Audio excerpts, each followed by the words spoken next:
Yeah, we're ready for you. A little bit about Tall Tree Society. How did you guys get started? How'd you get into the business? All that fun stuff. Yeah. So it's kind of been just like a long time dream with me and Carson. We grew up together. We went to high school together. We've known each other for a long time. We kind of went separate ways after high school. I moved out to Montana and then Colorado. And then to California, kind of been growing all throughout that entire time, whether it's just indoor or in a basement or an extra house or whatever, and then started working and California like 7 years ago probably. And me and Carson slowly got our shit together and scrapped together a bunch of funds and started the farm. So we're primarily a cannabis farm, but we're also a vegetable farm with some resident goats and chickens. We're kind of big advocates of the environment as well. We kind of grew up stomping around the woods of Michigan and playing in the dirt in the gardens and all that fun stuff. So we try to do everything right and leave the land better off than we found it here. But we can get into all of our practices here soon. Awesome. Are you guys originally from Michigan? Mm-hmm. Yep. We're in Michigan. The West Coast. Yeah. Grand Rapids, if anybody knows. It's a lower peninsula. It's kind of Michigan. I've got some family in the Ann Arbor area, but that's about the extent of my Michigan knowledge. Fair enough. It's not a place you travel through. You gotta go to Michigan. You have to go to Michigan to go there. Great. So can you guys tell me in a sentence or two what makes Tall Tree Society special? What makes us special? That's a hard question. I don't know. That's a hard one. Well, I don't know. Some of our biggest, things that we do around here is growing in the ground and leaving the land better off than we found it. We try and source locally and offset all of our carbon during the winter or during the season through cover cropping and carbon sequestering. In one or two sentences, what we're about, I don't know. We're trying to kind of, create a community that has each other's backs and are a positive part of the cannabis system while providing, constant product that's worth supporting, reliable, consistent, organic. From a farm that, does more good than harm, which is kind of hard to do with a lot of these, farms in the industry. Yeah. Can you think of any kind of major marijuana growing operations that are actively harming the environment, that are maybe doing something different than, say, mom and pop? Well, most of the big indoor operations, I mean, the amount of energy it takes to run a commercial indoor operation is absolutely staggering. And a lot of those systems are drained to waste as well. So, all these leach nutrients, all these salt-based nutrients and chemicals that they use, are going right into the water system, which, those contribute to algae blooms. They contribute to, the high nitrogen in your waterways. It's not good for the fish. It's not good for the people. It's not the cannabis you want to consume anyways. Yeah. It's not building upon the land. It's, if anything, it's taking away. So, that's what we want to do. We want to show people that cannabis can, be something that improves the land. We want to defeat some of the stigma behind it. There's a lot of people that have a lot of ideas about what cannabis is, and I think some of those are skewed. And we want to show people that we're farmers that care about the land, that care about the consumer, and we want to help take away from that, I think. All right, so then can you guys tell me a little bit about your growing process, kind of how you're trying to do that? Take it away. Yeah, so first of all, we try and source all of our stuff as local as possible. That's one of the biggest things when it comes to, like our carbon footprint is like mainly the production of some of the random stuff that we use and where it comes from.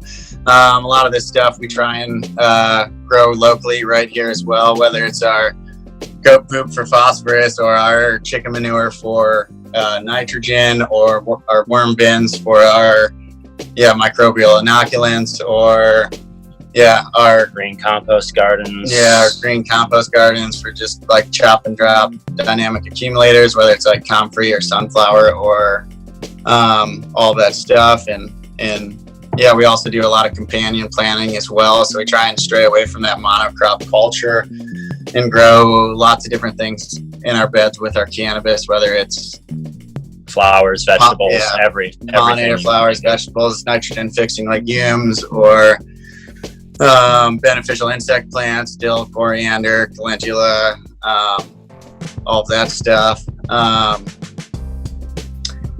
We don't want it to be too sterile. Because otherwise, one bad thing can take off, and the more things living in it, healthy amount of microbes and whatnot. And we also because of cover cropping and mulching, we use substantially less water.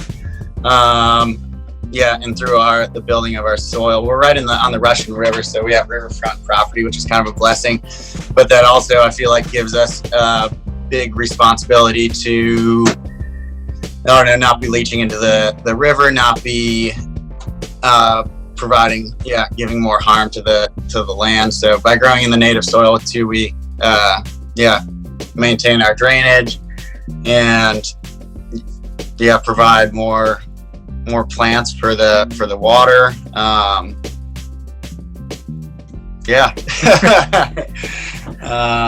We like to talk around in circles sometimes. all good. What I'm getting here is that it really is in your favor to have a kind of delicate ecosystem where everything feeds off each other and works together, and it's not just kind of a machine.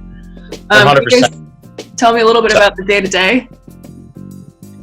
Every day to day, we kind of have different tasks depending on the day. Most days we're up and at 'em around 6 or 7. Right now it's tarp season, so we're pulling tarps at 8 a.m.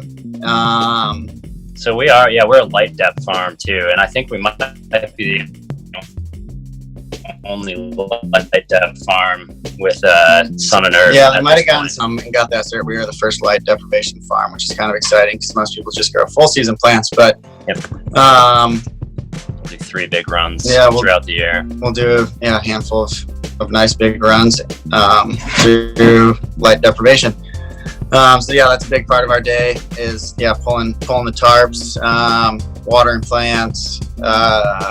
We've been doing a lot of construction this past year, so we went from a bunch of ag exempt hoop houses to commercial greenhouses, allowing us to have employees in those greenhouses and have a little bit better climate control, and better blackout systems, and all that stuff. And now we have ADA access and all that fun stuff that the county loves as well. We play with metric a lot too, so we plant a lot more plants than your standard full term garden obviously would. We probably plant more plants in one green. A lot of time with metric, so we're getting to know that whole track and trace system pretty intimately here. But it's a little daunting, but it's a learning curve, and we're coming right around the corner here. We got great people helping us out. We got a killer team. So everybody's under worker contracts as well, and we pay them a living wage. A couple of them are living here on site with us, whether it's in our extra bedrooms or wherever they can make a space. The Corona thing has affected that as well. So we're kind of a little haven for friends and family as well, which is a blessing. Having this house, and we have a big garden to feed everybody as well, so that's nice. So our logo and stuff too, it's this house that's on this property was originally built in like the 30s. I wish I could show you some pictures of it. It's a crazy old redwood home, but it's got pretty wop windows. Oh wow! Things all over the place that Oh yeah, we got this other huge window down through here. Can't really see it very well. Oh, that's I can get like, wow. So yeah, Fun it house. definitely has this really interesting vibe to it. And I think the property really speaks for itself too, and it's going to be really cool to watch this whole place evolve. We got a really good platform here, to do things in cannabis tourism events. We're valley floor, surrounded by biodynamic vineyards. The Fry vineyards are all around here. So it kind of fits right in with what we're doing. The organic, biodynamic, wine country, wine and weed. I think there's a lot to be said about that.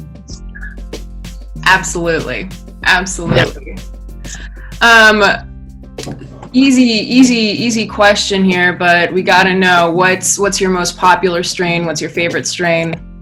Oh man. Yeah, man. This past year, or past few years, banana split sells really fast, and it grows really well with our cultivation techniques. And I'm trying to think of some of the other real winners. That was from Crockett Farms. There's another really cool family farm up north.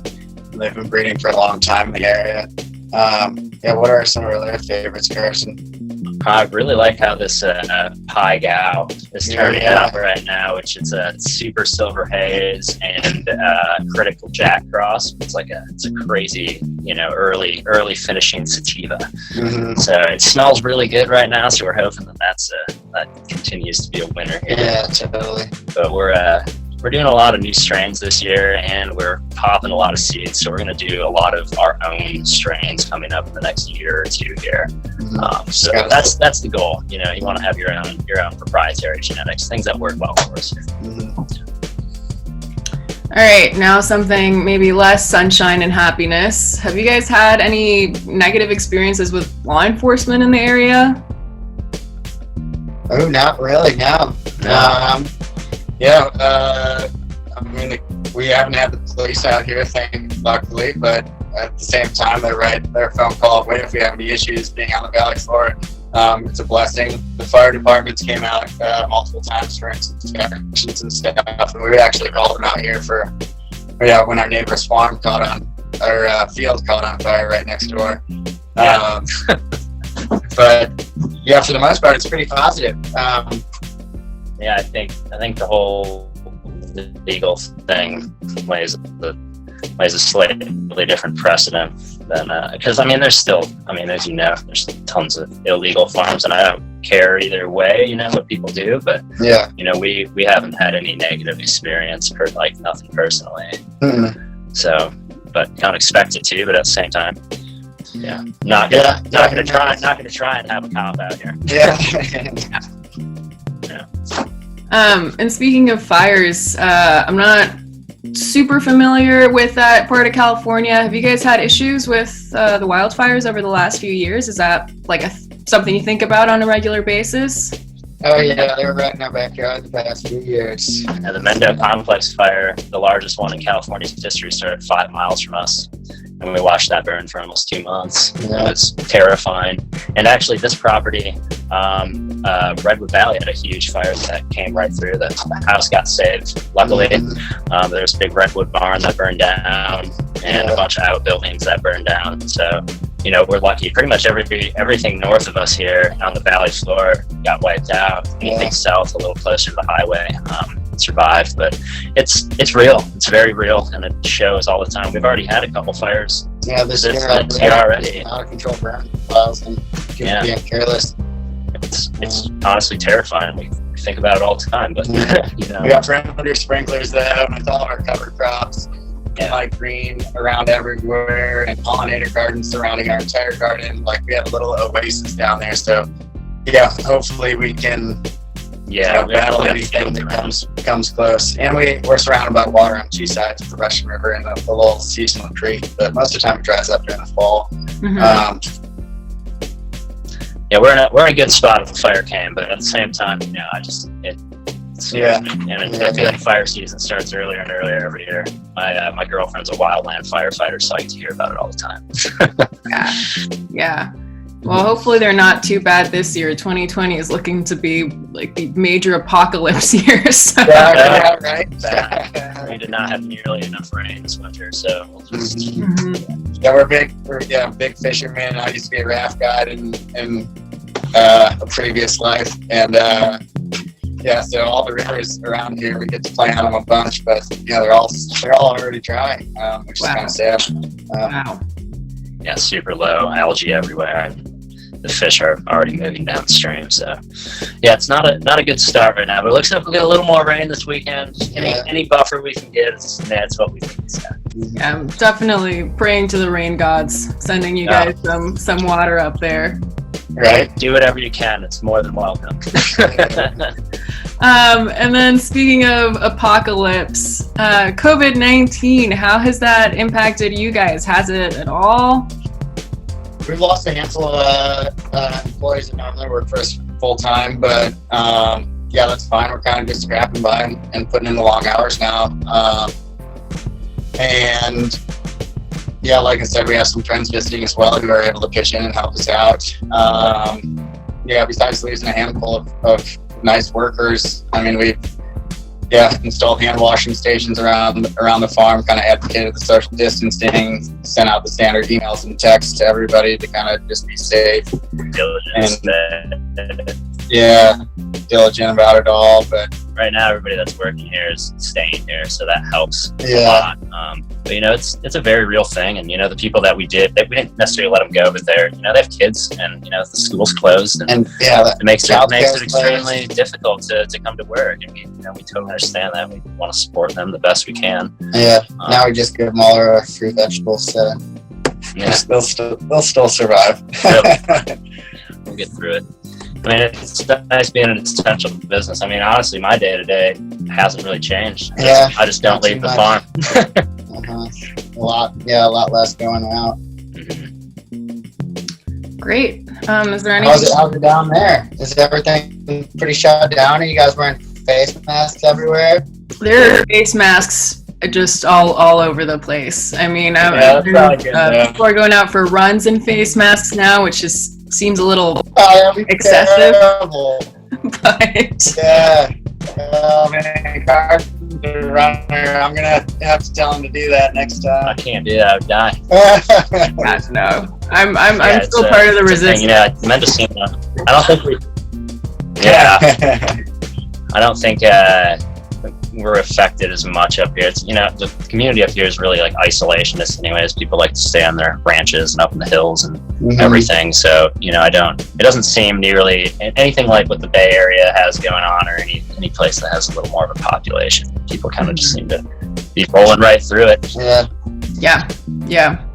I usually live in New York, and I was supposed to fly down here for a week to visit my parents, and now I've been here for almost 3 months. So that'll do it. Oh, that's wild. So your parents' house. It's a twist. All right. But I'm enjoying the California weather, and I'd rather not be in Manhattan right now. So Oh yeah, I bet everybody's just hanging out in their apartments all day. That would be kind of terrible. horrible. Yeah. Can't get weed delivered there. Damn. Actually, that's not true. No, I'm sure you can. You can definitely It's get probably $100 an eighth though. Yeah. All right, guys. Is there anything else you'd like our readers to know?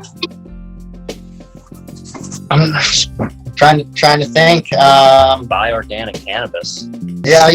Support the farms that are worth supporting, because otherwise we won't survive. Learn where your weed comes Learn from. where your weed comes from. Be like, pursue that knowledge and put that effort into support the flower and the farms that are grown organically,